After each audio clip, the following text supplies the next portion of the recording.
Salve galera do Poker Dicas, aqui é Fabiano Petrillo e eu estou fazendo um vídeo de uma mesa final que eu estou jogando aqui no Mermaid Poker. Esse é um torneio bem interessante, esse Headhunter. Ele é uma modalidade que só tem no Mermaid Poker, pelo menos que eu conheço só no Mermaid Poker, que é uma modalidade tipo nocaute, mas que cada vez que tu consegue eliminar um jogador, tu recebe 75% da cota dele, mas 25% vai para a tua cota. Então o que vocês estão vendo aqui, esses valores, os jogadores começam com $5 de buddy, e ao longo do torneio, quando vai eliminando, esse valor vai subindo. Esse, por exemplo, esse jogador aqui absolutamente não eliminou ninguém, por isso que ele está com 5 euros aqui. O torneio é 10 euros mais 1, sendo 5 para o prize pool e 5 para o nocaute. Aqui ele realmente deve ser bem tight e eu não tenho por que ficar aqui brigando com o chip leader, que já eliminou bastante gente, 40 mil fichas, e as e4, as e5, a chance de empatar é bem grande. Tá aí, a gente já tem praticamente um empate. Estão empatados. Eu teria perdido para os dois num as-high. Foi um torneio assim que eu gosto de jogar. Ele tem, aqui se a gente olhar, começou com 85 jogadores e agora nós estamos numa mesa, nós estamos six-handed. E um prize pool interessante aqui. Já estamos então entre os 6 primeiros, já salvamos 24. O primeiro vai a 121. E tem uma coisa interessante aqui, que a gente olhar o lobby, ele tem uma ferramenta de buddy info, onde pode ver o quanto cada um ganhou. Eu já ganhei 20,62 euros por derrubar os jogadores, e já tenho garantido aí no prize pool mais 24. Então quem pagou 11 ganha 40, já está bem legal. E vamos ver o que acontece. Aqui então o jogador está dominado, dobrou o short stack, mas acho que esse valete 10 aqui não é um call todo ruim aí. Ele podia muito bem ter live cards aqui e no final estava dominado. O objetivo então é fazer ficha normal para cravar o torneio, mas também derrubar os short stacks aí para ganhar as cotas de premiação, em especial esses dois aqui, né? Tem cotas de premiação bastante interessantes. Aqui já puxou um 8 para salvar aí, não bateu, ainda fez um full no river. E aqui então a gente já está five-handed torneio, e até os blinds não estão tão altos, né? Um pot 1000, mas eu estou com M de 20, então não está nada assim desespero, né? Por quê? Porque como é um torneio dessa característica de knockout, as eliminações são muito rápidas.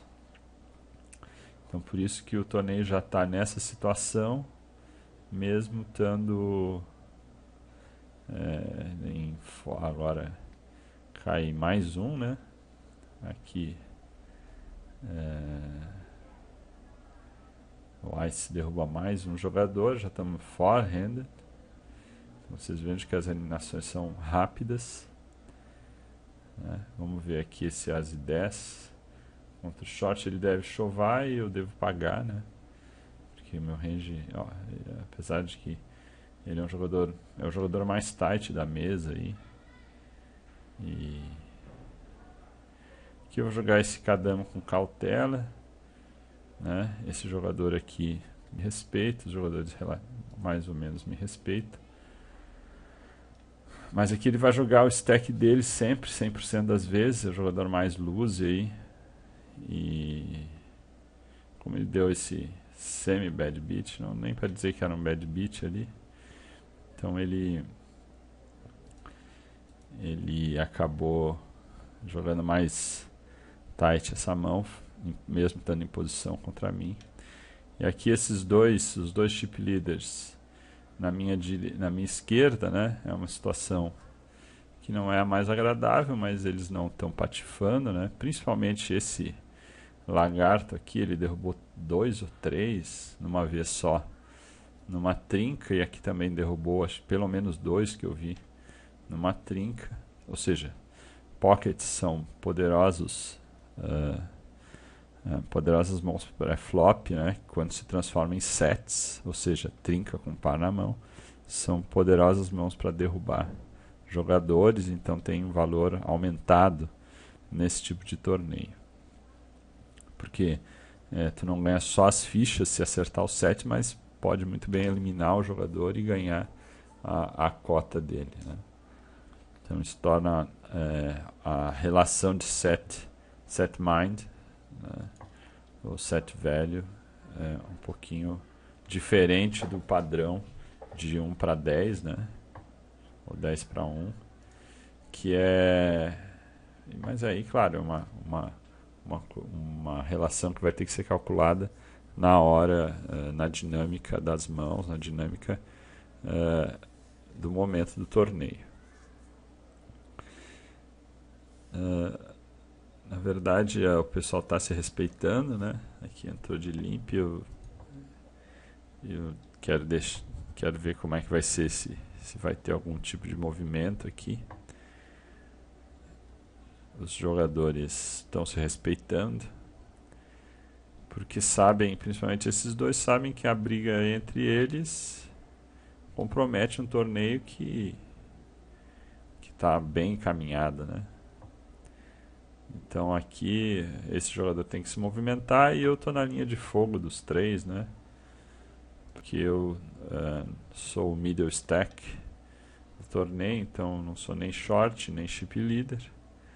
Então eu sou o jogador que tende a me posicionar mais passivamente, assim, sem fazer grandes invenções, até que ou eu fique mais short ou eu consiga achar uma mão bacana aí e ficar entre os líderes. Vamos ver aqui, esse As e 8, a gente tem um risco aí de colocar o vilão numa situação do torneio. Eu acho que um raise aqui é bom, a gente joga em posição e define um pouco mais o range da mão dele aí, né? Se ele está fazendo slow play, se tiver fraco já vai foldar, e se pagar ou aumentar é slow play com certeza, assim, né? Mãos que estão ou me dominando, mãos que estão me dominando com certeza, porque ele é um jogador tight, não derrubou ninguém aqui.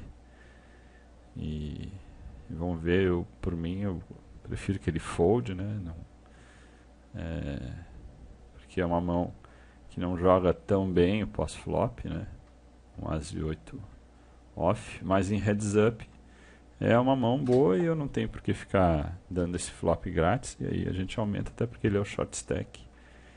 E quando eu tiver uma mão boa mesmo, quando eu aumento, a chance de eu ter valor, de eu receber a call, receber a ação com uma mão forte é maior. Sim, em mãos anteriores eu dei ação, eu fui agressivo, então a chance dos jogadores me dar ação com uma mão mais fraca aumenta.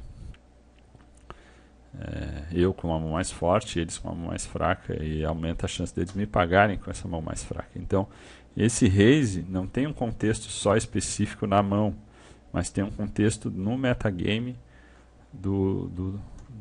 da sequência do torneio. 7-8 off,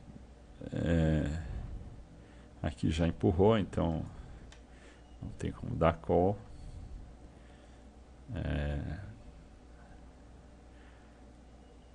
O jogador já puxou mais algumas fichas.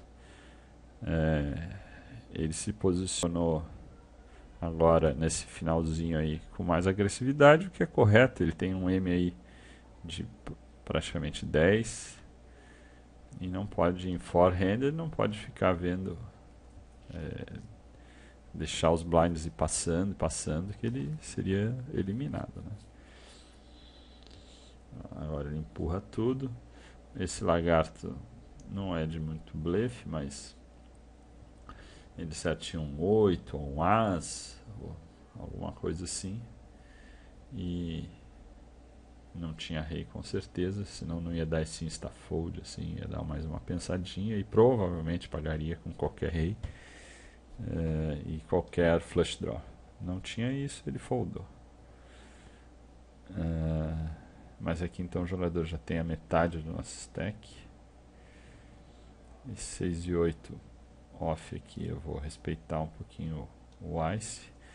E aqui então esse torneio deve demorar um pouquinho agora, porque os jogadores estão se respeitando, né? E sabem que qualquer piso em falso aqui, qualquer passo em falso pode ser trágico para o torneio. Então os jogadores realmente estão se respeitando bastante. Aí a gente tem uma jogada fora de posição aqui do ice, mas levou a melhor e puxou um pote pequeno, mas pequeno em relação a possibilidade do pré-flop aí, 1500, ele puxou um pote de 1900, mas não tem, mas já é representativo para todos os jogadores aí, um pote de 2.000 fichas, já começa a fazer estragos. Aqui então, ainda a gente tem 10 minutos, nesse 400, 800 aqui. E aí vamos jogar, vamos ver esse flopzinho aí, ver se a gente consegue ser feliz. Não foi um flop bom, porque só tem um honey straight aqui, então que nem seria, só seria nuts se fosse 5 e 6. Então, e aqui já chovou, o pote 2.700 ele chova 10.000. E não sei se é uma jogada lá muito boa, mas até porque os jogadores estão se respeitando, né? Então se ele tem uma mão muito forte, eu acho que não seria a questão de empurrar. E se ele tem uma mão fraca, ele se arrisca, porque aqui é bem pagadorzinho. Mas no final o move deu certo e ele conseguiu puxar o pote e agora já está com 13.000 fichas. Continua sendo o mais short e o que tem o menor buddy aqui. Mas para mim, assim, derrubar um desses dois jogadores seria uma ação realmente bastante mais EV, porque eu receberia 75% aqui. Então realmente seria bastante bom assim. E é claro, no final, se ninguém te eliminar, tu recebe a tua cota. Então fica muito mais EV assim, né? Fica um torneio bacana assim, uma modalidade aí, um formato aí bem bacana aí de jogar, que naturalmente modifica o metagame, porque vale a pena realmente derrubar os jogadores, né? Eliminar os short stacks, vale a pena. Aqui eu vou dar um raise padrão aqui, eu estou bastante quieto, então uma ação dos jogadores mostra bastante força, né? Vamos ver se eu tenho felicidade, eu acerto um as. O flop não é muito conectado. Eu vou fazer um slow play aqui. Eu estou em risco aqui, né? Aí eu acerto 2 pares, mas dá muita chance aqui para ele ter bastante coisa. e ele estava trincado no valete. Ele foi em slow play pré-flop, né, como vocês viram. Então eu achei que esse flop não tinha muito velho para dar muita action aqui. Eu realmente desconfiei de um slow play, né? E aí, como vocês viram, ele foi bastante feliz ali. Eu achei 2 pares, mas foram 2 pares que de certa forma me defenderam, porque K10 ali já estava forte e outras mãos, muitas mãos ali poderiam estar vencendo meus 2 pares e ele já estava na verdade me vencendo aí pré-flop, no pré-flop, flop, enfim. Aqui o jogador então foi eliminado e nós já estamos nos top 3 aí, né? E a gente já garantiu aí um prize interessante. Terceiro lugar já dá 54 euros. E aqui, com esse M aqui, eu vou dar um raise e com o objetivo de empurrar mesmo, né? E vamos ver, principalmente se a gente não tem overcards na mesa, mas ele acabou foldando. Eles realmente viram, não são jogadores donkeys, né? Aqui novamente a gente tem uma mão bastante forte, muito forte, na verdade, bem acima de um range aqui. Puxamos de novo, eles estão muito maiores que eu, né? Então eu realmente preciso de alguma ação aqui. Mas já um prize pool legal aí, né? Esse jogador gosta de fazer esses slow playzinhos aí. Infelizmente o nosso as não era de espada. Eu não vou dar muita action aqui para esse slow player aqui.